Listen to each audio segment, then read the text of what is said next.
Bien, ante todo, muy buenas tardes. Eh, Aparentemente, ¿no? Todo este conflicto se ha generado, en el fondo es una guerra entre Ucrania y Rusia, ¿no? Y la invasión rusa a Ucrania parece ser, a primera vista decía, parece ser una discusión de derecho internacional, ¿verdad? Parece una discusión de derecho internacional, o si quieren, una discusión incluso de teoría de derechos humanos, o protección internacional de derechos humanos, ¿no? Pero hay bastante que decir sobre esta materia en el ámbito del derecho constitucional y dentro del derecho constitucional en el ámbito de la teoría del Estado, ¿no? Y eh, también bastante que decir en lo que corresponde a la ciencia política, ¿no? Porque buena parte del conflicto, ¿no? Deriva de toda esta situación interna en Ucrania, o sea, un conflicto interno que tiene consecuencias externas y viceversa, ¿ya? En, eh, en esta zona o área del Donbass o Donbass, ¿no? Que está al este de Ucrania y que justamente eh, es una zona fronteriza con Rusia, ¿ya? Y eh, en esta zona del Donbass está formada por dos eh, oblats, ¿no? Como les llaman en estos países que han sido parte de la Unión Soviética, de Donetsk y Luhansk, o Luhansk, como quieran pronunciarlo, ¿no?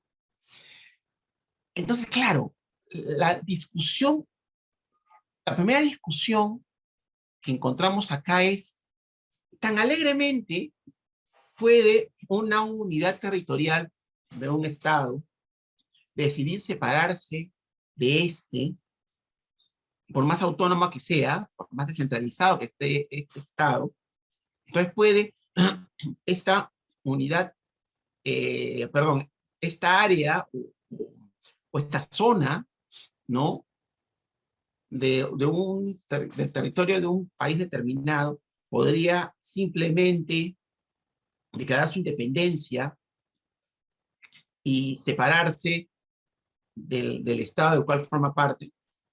Claro, evidentemente, estas dos oblas, estas dos, bueno, ahora repúblicas, luego vemos si es que son repúblicas o no, ¿ya? Eh, Gozan del reconocimiento clave de Rusia, ¿no? ¿No? Claro, porque a Rusia, como es evidente, le conviene reconocer dicha independencia para poder incorporarlos a su territorio. Esto me hace recordar mucho el caso de Texas, ¿no? O Texas, como quieran pronunciarlo, ¿ya? Todos debemos recordar qué pasó ahí, ¿no? ¿No? Se generó una guerra de independencia, ¿no? Entre el estado de Texas, que pertenecía a México, ¿no? Y el estado mexicano. Como resultado de esto, Texas se independiza y forma la República de Texas. O sea, durante un tiempo, ¿ya? Existió en Norteamérica la República de Texas. Claro, también con lo que se llama reconocimiento limitado. Luego vamos a ver sobre este concepto de reconocimiento limitado, ¿ya? Entonces, eh, claro, la independencia de Texas fue, como era evidente, eh, promovida por Estados Unidos, ¿ya? Y claro, México no quería que Texas se incorporara como Estado de la Unión, que fue lo que luego pasó. Y fue lo que precipitó, aunque ya los problemas estaban de antes, pues fue lo que precipitó la famosa guerra entre Estados Unidos y México, que le hizo perder a México buena parte de su territorio, ¿no? Todos recordamos, ¿no? La guerra de Malvinas, ¿no? Que fue la guerra entre Estados Unidos y México, que le hizo perder a México buena parte de su territorio, ¿no? Todos recordamos por ejemplo, que California, el estado de California, en Estados Unidos, antes era territorio mexicano, por eso pues las ciudades y localidades de California y tanto hacen castellano, ¿no? Los Ángeles es Los Ángeles, ¿no? A nadie se le puede decir hoy Dangers, ¿no? Los Ángeles, ¿no? Entonces, esta situación es muy parecida, ¿no? No fomento o apoyo la independencia de áreas, de un territorio o de un estado fronterizo, ¿no? De tal manera que luego pueda yo incorporar estas áreas como territorio de mi país, ¿no? Ya había ocurrido antes con Crimea, ¿no? Pero el caso de Crimea es un poquito diferente, ¿no? Entonces, claro, lo que ha pasado es que Rusia se ha anexado Crimea y la ciudad de Sebastopol, ¿no? La cuestión acá es, desde el punto de vista constitucional, desde el punto de vista de la ciencia política, ¿qué pasa con estos estados separatistas, ¿no?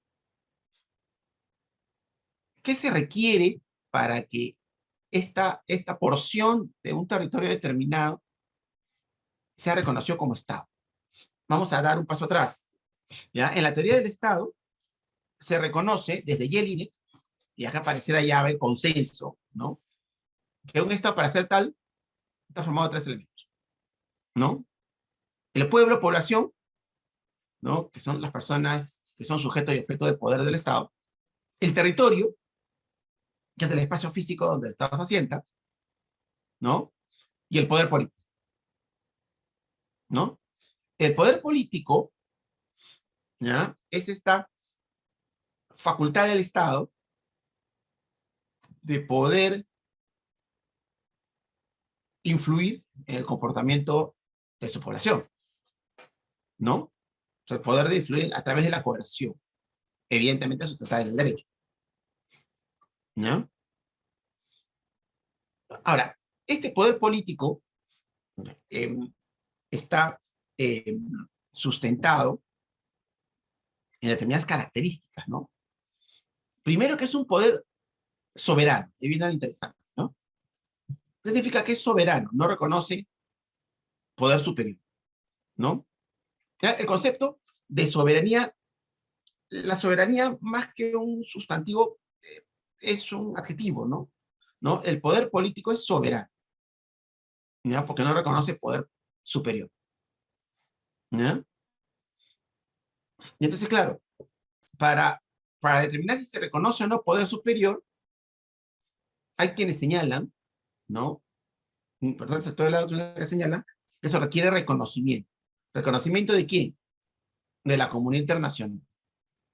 ¿Ya? Y eso es interesante, porque en el mundo existen varios estados, ¿ya? Varios países, no es el caso de Perú, afortunadamente, pero varios países que poseen lo que se llama reconocimiento limitado,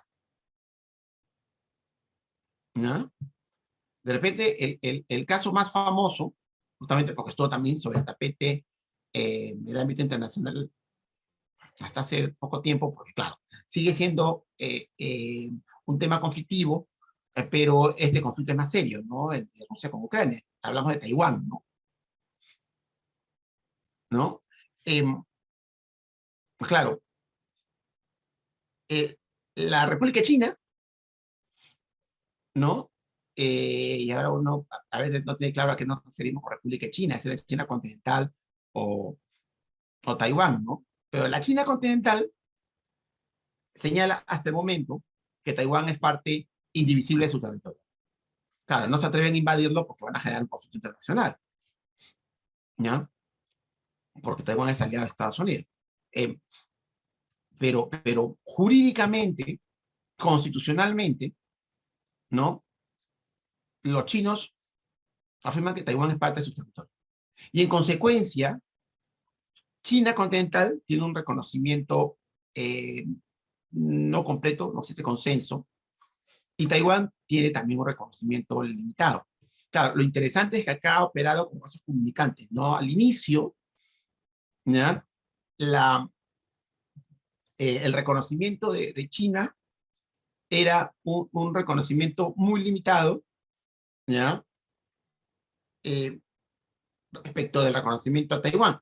pero eso comenzó a ir cambiando, ¿no? Paulatinamente, claro, dado el poder político y económico de China, paulatinamente la cantidad de países que reconocían a China fue creciendo respecto de los países que reconocen a Taiwán, ¿no? Y la tendencia es esa, ¿no? La tendencia es que cada vez existan o existen más países que reconocen a China continental respecto a aquellas que reconocen a Taiwán, ¿ya? Y tenemos varios otros casos respecto de eso, ¿no? En el caso de estas dos repúblicas, vamos a llamarlas así por mientras, ¿ya?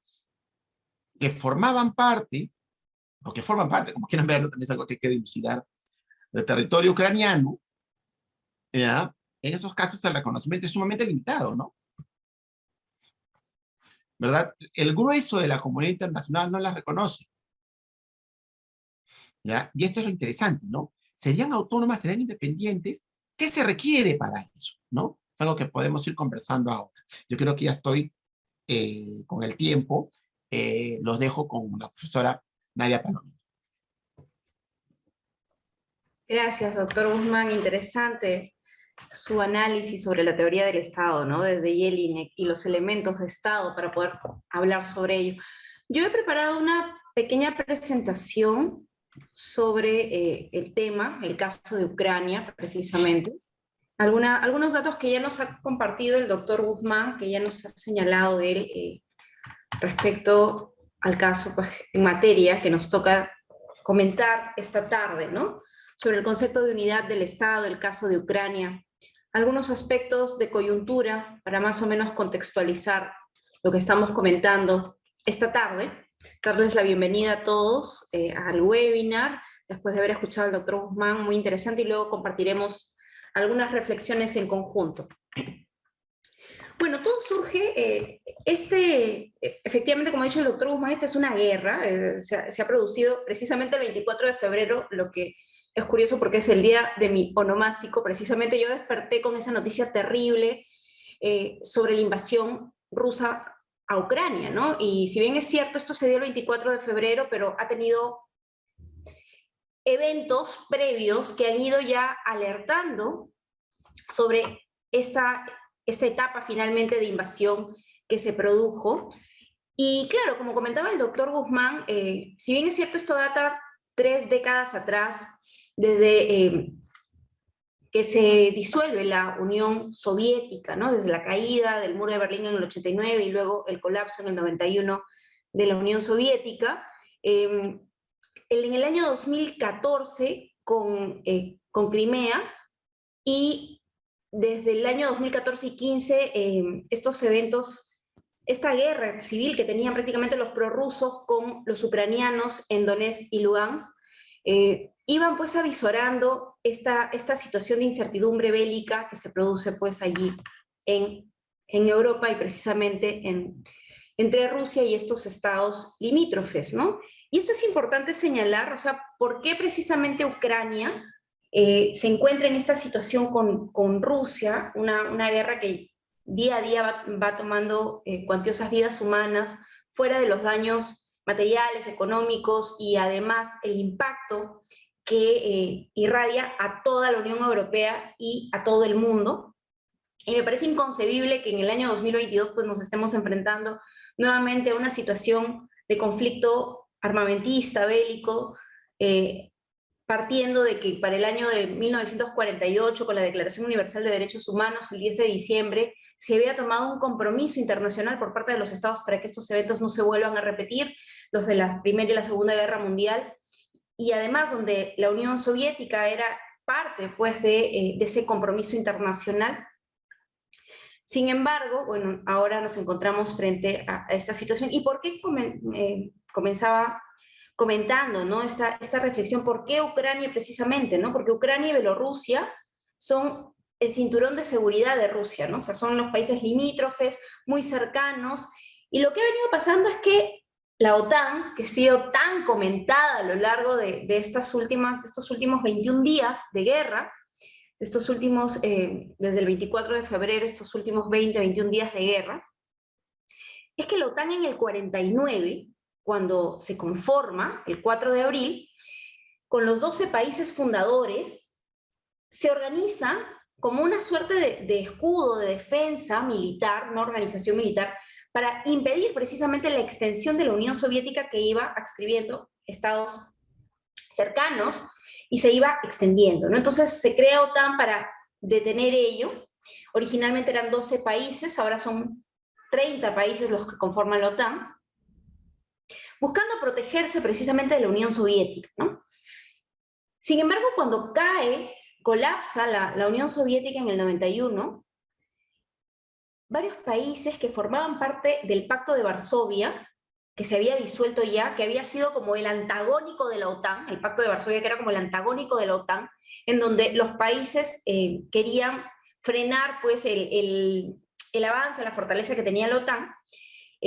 Una vez que se disuelve la Unión Soviética, empiezan a formar parte de la OTAN, ¿no? Por ejemplo, en el 99, República Checa, Hungría, Polonia, y para el año 2004 se agregan más países, se anexan más países a la OTAN, que había sido también parte del antiguo bloque comunista, ¿no? Aquí está Estonia, Letonia, Lituania, Bulgaria, Rumania, Eslovaquia y Eslovenia, ¿no? Entonces, esto es cierto, Ucrania quería también ser parte de la OTAN, ¿no? Esa era la intención, ya se había manifestado y por eso estaba en el ojo de la tormenta allí, con aparentemente pues constituirse un riesgo inminente para Rusia. Eso es lo que afirma el presidente Vladimir Putin, ¿no? ¿Por qué ha invadido Ucrania? Bueno, porque Ucrania quería ser parte de la OTAN y entonces me estaba exponiendo mi cinturón de seguridad, ¿no? Me estaba exponiendo a un ataque con misiles, entonces yo me encontraba en una suerte de inseguridad y por esta razón es que he tomado estas acciones bélicas. Lo que no hay pruebas ni evidencia de que haya habido pues, esta situación armamentista, supuestamente de alerta que señala Rusia, ¿no? Entonces, más o menos ese era el contexto de la invasión rusa que quería comentar. Yo he dividido brevemente cinco partes de esta conversación que tenemos esta tarde sobre el origen, que ya más o menos hemos comentado, de este conflicto, esta guerra, en el caso de Ucrania, esta región estratégica que es Donetsk y Lugansk, que ya también nos ha comentado el doctor Guzmán, sobre precisamente estos estados separatistas o estas unidades territoriales que quieren o que se han autoproclamado como repúblicas populares independientes, ¿no? Esta región estratégica del Donbass, que se conoce pues aquí en la geopolítica, esta región estratégica del Donbass, que tiene varios recursos y por eso es estratégica para Rusia. Los tratados de Minsk, que son 2, que han sido infructuosos, evidentemente si no estuviéramos frente a un conflicto armado, que ya tiene más de 20 días.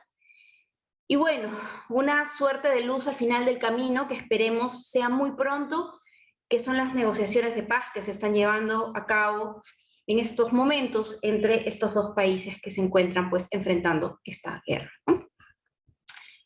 Entonces, sobre el origen, ya comentaba que el origen se retrotrae ya 3 décadas atrás con la disolución de la Unión Soviética y sus territorios, convirtiéndose estos pues en repúblicas independientes, ¿no?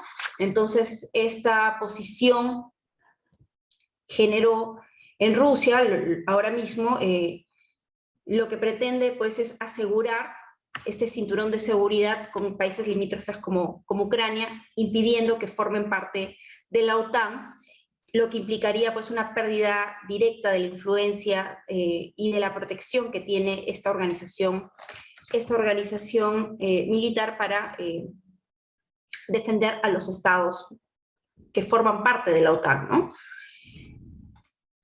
Sobre Donetsk y Lugansk, que como ya nos ha comentado el doctor Guzmán, estas son autoproclamadas repúblicas populares, la República Popular de Donetsk en abril del 2014 y la República Popular de Lugansk en mayo del 2014.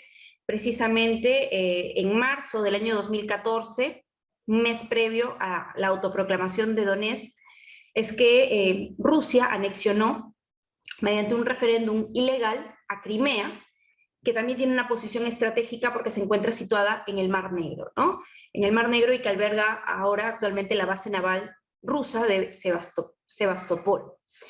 Y bueno, aquí puse entre signos de pregunta, y ya comentaremos con el doctor Guzmán también en el conversatorio, estos son estados autoproclamados. ¿Qué son estados autoproclamados, no? Estos estados separatistas, prorrusos, ¿no? Que se encuentran en conflicto en Ucrania y que tienen, como ya señalaba el doctor Guzmán, un reconocimiento limitado por parte de los estados, ¿no? Por parte de los estados de la Unión Europea, ¿no? Entonces, viene aquí la pregunta, ¿y qué son pues estos estados que tienen un reconocimiento limitado, ¿no? ¿Qué es un reconocimiento limitado? Bueno, un estado de reconocimiento limitado es un territorio, una porción del territorio, ya nos hablaba el doctor Guzmán, oblast, una unidad administrativa allí, en donde la soberanía no se encuentra reconocida internacionalmente, a pesar de encontrarse, pues, tener una administración parcial o plenamente organizada, ¿no? Con cierta autonomía. Entonces no goza del reconocimiento por parte de los estados, como señalaba el doctor Guzmán, y esto, pues, genera un conflicto interno en la propia Ucrania que lleva desde el año 2014, y para esto surgieron estos acuerdos internacionales entre las partes, conocidos también como los tratados de Minsk, ¿no? Son dos tratados, el protocolo de Minsk y el Minsk II, conocido como el Minsk II, que, bueno, evidentemente, pues ambos fracasaron. El primer acuerdo, conocido como este protocolo de Minsk, pretendía detener la contienda que existía entre estas dos repúblicas populares autoproclamadas y el gobierno ucraniano, ¿no? Sin embargo, tuvieron que interceder para la negociación Francia y Alemania con el acuerdo del Minsk II, que ha sido ya respaldado para el año 2015 con una resolución del Consejo de Seguridad de las Naciones Unidas para tener un reconocimiento internacional del cese a las acciones militares y lograr finalmente un acuerdo para buscar la paz. Sin embargo, esto no se produjo en su totalidad, ¿no? No se produjo en su totalidad. Podríamos decir entonces que, ambos tratados de Minsk han sido incumplidos por parte de los estados que firmaron este acuerdo, los representantes de Rusia, de Ucrania y de los estados separatistas, así también como la Organización para la Seguridad y la Cooperación bajo sus siglas OSCE. Sobre la OTAN, ¿qué es la OTAN? Y esta definición la he tomado de la propia página de la OTAN. La OTAN es una alianza de países de Europa y Norteamérica que constituye un enlace único entre dos continentes, lo que les permite consultar y cooperar en el campo de la defensa y la seguridad y realizar juntos operaciones multinacionales de gestión de crisis. La OTAN opera con arreglo al principio de que un ataque contra uno o varios de sus miembros se considera un ataque contra todos. Esto es un principio en el Tratado de Washington que se conoce como el principio de defensa colectiva y se encuentra consagrado en el artículo 5 del Tratado de Washington, que se firmó el 4 de abril de 1949 cuando se creó la OTAN en los Estados Unidos. Entonces este principio es el que rige la defensa militar que se despliega a través de este organismo, ¿no? Es interesante señalar que en la propia página web se establece, o bueno, como dato histórico se comenta que el artículo 5 del Tratado de Washington se ha invocado solamente en una ocasión, cuando se produjeron los hechos de atentados terroristas del 11 de septiembre del 2001 en los Estados Unidos, ¿no? Bien, ¿y cuál es el panorama actual que se avisora? Precisamente estaba viendo ayer por las noticias que el presidente Zelensky, el presidente ucraniano, se había dirigido al Senado de los Estados Unidos, había pedido apoyo militar, que había sido, pues, el presidente de los Estados Unidos, el presidente Biden, había señalado que iba, pues, a otorgarlo. Entiendo que como respuesta, pues, evidentemente, a los ataques que se se producen día a día en Rusia hasta la capital de Ucrania, en Kiev, ¿no? Bueno, se ha señalado en la prensa internacional que se encuentran tanto Rusia como Ucrania y sus delegados negociando la paz en 15 puntos o 15 acuerdos, entre ellos el impedimento de Ucrania a pertenecer a la OTAN y también de reducir la participación de las Fuerzas Armadas en este estado, ¿no? Lo que OTAN previamente a este conflicto había señalado pues que bajo el principio de soberanía de los estados no se podía pues impedir a los estados independientes ser parte de esta organización.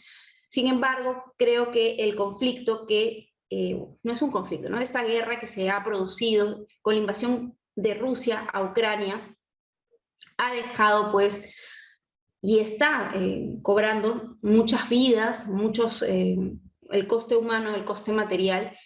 Y escuchaba al mismo presidente ucraniano señalar pues la necesidad de ceder en algunos acuerdos, ¿no? Entonces, lo que sí me parece también discutible sobre el principio de soberanía de los estados, que podemos comentar después con el doctor Guzmán, ¿no? Pero esto es lo que se avisora después de 21 días de guerra y bombardeos que se ha producido por parte de Rusia, encabezada con su presidente, contra Ucrania, que ambos mandatarios pues se encuentran negociando la paz a través de sus delegados y esperemos que esto ocurra pronto.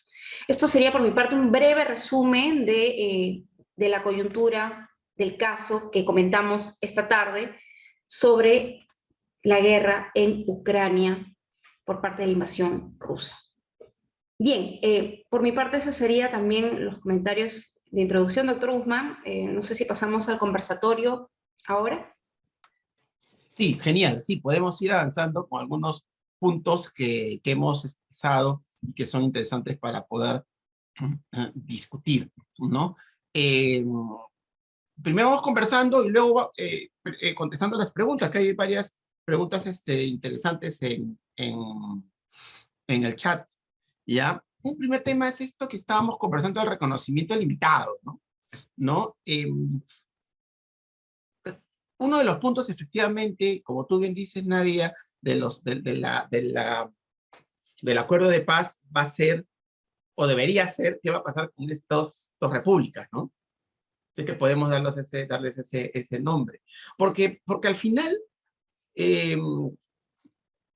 los países con reconocimiento limitado, ¿ya?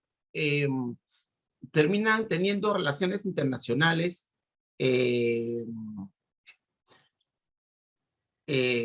digamos, limitadas si se quiere, pero estas relaciones internacionales existen, ¿no? Yo siempre pongo el ejemplo de Taiwán, ¿no? Por ejemplo, el Perú no reconoce a Taiwán, ¿no? Pues claro, eso significaría pelearse con China, pero no reconoce a Taiwán, digamos, formalmente, ¿no? Pero en Taiwán tenemos consulado, tenemos no una embajada, pero sí una oficina de negocios, ¿no? Que en la práctica funciona como una embajada, ¿no? Entonces, claro, Taiwán, no obstante su reconocimiento limitado, tiene participación en diversas organizaciones. Por ejemplo, forma parte del Foro Asia-Pacífico, ¿no? Entonces, cuando hay reuniones del Foro Asia-Pacífico, pues, está Taiwán, ¿no? Entonces, ¿tú qué opinas ahí, Nadia? ¿Qué es lo que falta o qué se necesita para que un Estado dentro de la lógica del reconocimiento exista, en verdad, ¿no? Otro ejemplo es Kosovo, ¿no? Kosovo, que para los serbios sigue formando parte de su país, es reconocido por Estados Unidos, es reconocido por Europa, Kosovo existe en las relaciones internacionales, pero para los serbios, que en verdad no poseen control sobre Kosovo, para los serbios sigue formando parte de su territorio, ¿no? Es parecido, no igual, pero parecido a lo que ocurre con Taiwán, ¿no? ¿Qué opinas en ese caso? Yo creo que para el reconocimiento por parte, como tú señalas, ¿no? Por parte de los estados, miembros de la comunidad internacional, ¿Cuál sería el requisito de pronto que faltó aquí, por ejemplo, para el caso de las repúblicas que pertenecen pues a esta zona del Donbass, ¿no? Yo creo que, por ejemplo, acá se señala un referéndum ilegal que se produjo para el caso del tema de Crimea, ¿no? Entonces, de pronto seguir el procedimiento formal establecido en la normativa del Estado de origen, el Estado separatista que pretende su autonomía y pretende declararse, pues, autónomo, independiente, debería seguir el procedimiento formal y luego ser respaldado por un proceso de legitimidad a través de la consulta de la población, ¿no?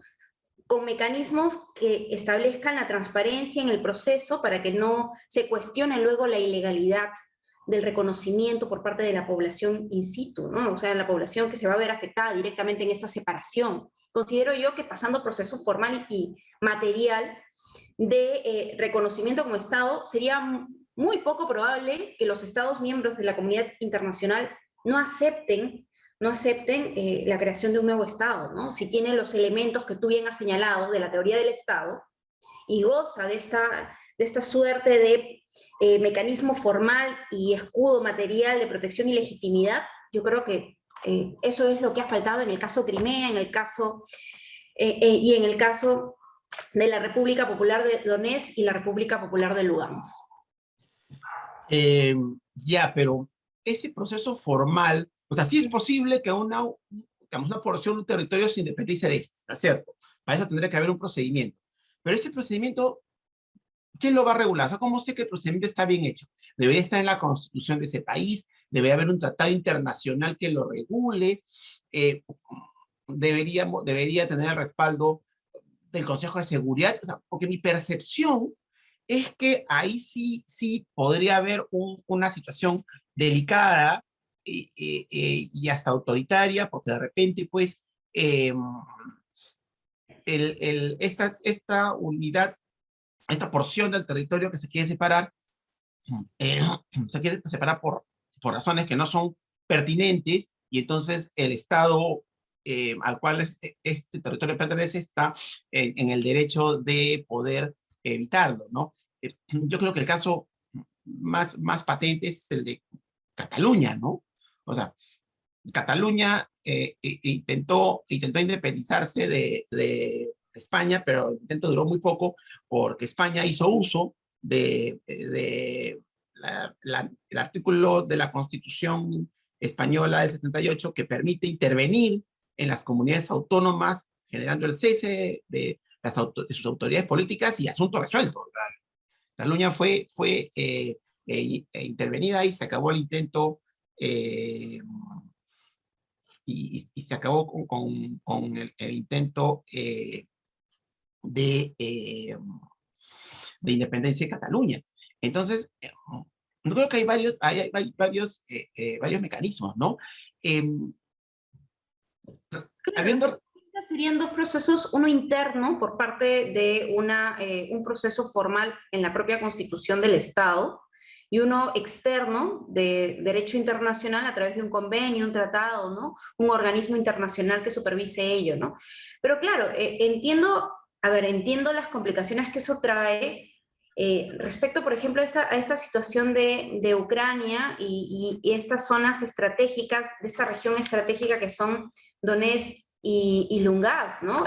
Sobre los recursos que tiene, la ubicación geográfica, Crimea en la salida al mar que le da Rusia. Y entonces vemos allí... al Mar Negro, ¿no? Salida al Mar Negro. Y vemos el trasfondo, ¿no? O sea, ¿quién es el que está promoviendo esto? Son los prorrusos, ¿no? Los prorrusos, los separatistas, y dan ese respaldo económico, militar, y luego me genera todo un conflicto geopolítico, ya no solamente interno, sino estamos hablando externo con un país que está detrás con intereses propios, como se evidencia en el caso de ambas repúblicas autoproclamadas, que son Donetsk y Lugansk, que han tenido el respaldo de Rusia para ello, ¿no? Y por esto es que el 22 de febrero, antes de la invasión del presidente, de Rusia a Ucrania, el presidente Vladimir Putin sale a reconocer como jefe de Estado la autonomía de estas repúblicas autoproclamadas, ¿no? Entonces, viendo el interés político que se encuentra detrás. Entonces, allí se detectan algunos riesgos de, por más que se instituya un proceso formal y un reconocimiento a través de un referéndum para la legitimidad por parte de la población, que pueden haber intereses velados por parte de fuerzas ocultas que están promoviendo esas iniciativas separatistas, ¿no? Como es el caso concreto de Donetsk y Lugansk, ¿no? De acuerdo, de acuerdo. ¿Qué es lo que podría pasar entonces? Lo que puede terminar pasando es que Ucrania sea forzada, como resultado de la guerra, a reconocer la independencia de estas dos repúblicas, comillas, no las quiero llamar repúblicas aún, pero puede ser eso parte, o va a ser parte del acuerdo de paz, por lo cual Ucrania pues claramente ya perdió Crimea y perdería entonces Donetsk y Lugansk también, ¿no? Claro. Y claro, esto además sentaría un mal precedente en términos de las relaciones internacionales, porque eso significaría pues que un país podría generar que otro perdiese parte de su territorio de una manera, de esta manera que nuevamente, volvemos a lo que conversamos hace unos minutos, ¿no? El cual, ¿cómo aseguramos que este procedimiento sea? Porque claro, tenemos muchos casos de procesos de independencia, de unidades territoriales, pero en la gran mayoría de los casos, este proceso de independencia se generó respecto de una colonia, ¿no? Entonces, entonces, ahí digamos, tiene más sentido porque la colonia formalmente no forma parte del territorio del Estado, sino está todo sometido bajo control más o menos limitado, ¿no? Más o menos limitado. Entonces, eh, yo ahí tengo mis dudas respecto de si el mecanismo empleado tendría que ser el correcto. Yo estoy de acuerdo contigo que, claro, se debería realizar una consulta popular y definir si es que esa unidad territorial quiere ser independiente o quiere anexarse al, a, a otro, ¿no? Eh, el caso, por ejemplo, de Puerto Rico es interesante, claro, no es que Puerto Rico pertenezca a un país determinado, pero es lo que se llama un Estado libre asociado, y a los puertorriqueños cada cierto tiempo se les pregunta vía referéndum Si que quieren. obtienen entre tres opciones, ¿no? La primera opción, ser un país enteramente independiente; la segunda opción, quedarse como están; y la tercera opción, convertirse en el Estado número 51 de la Unión. Y hasta el momento, Puerto Rico está quedando como está, que es una situación un poco en el limbo, ¿no? O sea, cualquiera de las otras dos opciones sería mejor que cualquiera de esas opciones sería mejor, ¿no? Interesante lo que tú comentas ahora mismo sobre el mal precedente que esto sentaría, ¿no? Dentro de las presiones para el acuerdo, para firmar el acuerdo de paz entre Rusia y Ucrania. Y recordemos pues que Rusia ha desplegado más de, creo, 190.000 soldados rusos en las fronteras allí para la invasión. O sea, Ucrania se encuentra sumamente golpeada y esto implica mucha presión, ¿no? Mucha presión para la firma, la suscripción del Tratado de Paz. Pero sentaría lo que comentan aquí nuestros participantes que están compartiendo esta tarde con nosotros el webinar, un mal precedente que importaría que esto pueda replicarse en otros estados, en estados pequeños, limítrofes, por ser parte del cinturón de seguridad, por ser un estado estratégico, una región estratégica, que permitan pues la separación, ya sea de obladas, de regiones, de distritos, de provincias, de comunidades, porque le resulten de interés geopolítico a un Estado más grande, ¿no? Entonces, Mm. claro, esto es peligroso, ¿no? Es bastante peligroso. O sea, si Rusia presiona a Ucrania para reconocer la autonomía de estos dos oblasts que son parte de Ucrania y que tienen en conflicto ya 8 años, desde 2014, sentaría mal precedente porque entonces a través de la fuerza se pueden lograr estos objetivos, ¿no? Cuando se supone que las organizaciones internacionales se constituyeron para que no vuelvan a producirse estos efectos beligerantes de esta naturaleza. Sin embargo, bueno, ese carácter preventivo, como hemos visto en los últimos procesos beligerantes, no ha sido pues alcanzado en su totalidad y ahora mismo está afectando no solamente a Europa del Este, ¿no? Sino a todo el mundo, creo yo, ¿no? Principalmente a los estados europeos, pero a todos, ¿no? Y creo que sí, pues es una amenaza a la soberanía de los pueblos como principio de soberanía, ¿no? Como principio de soberanía, entre otros principios de derecho internacional, ¿no? De derecho internacional. De acuerdo, ¿no? Claro, básicamente, uno que es clave y que está en la Carta de Naciones Unidas es el principio de no agresión, ¿no? ¿No? Ese es clave porque la única guerra autorizada es aquella que es defensiva, ¿no? Más no ofensiva.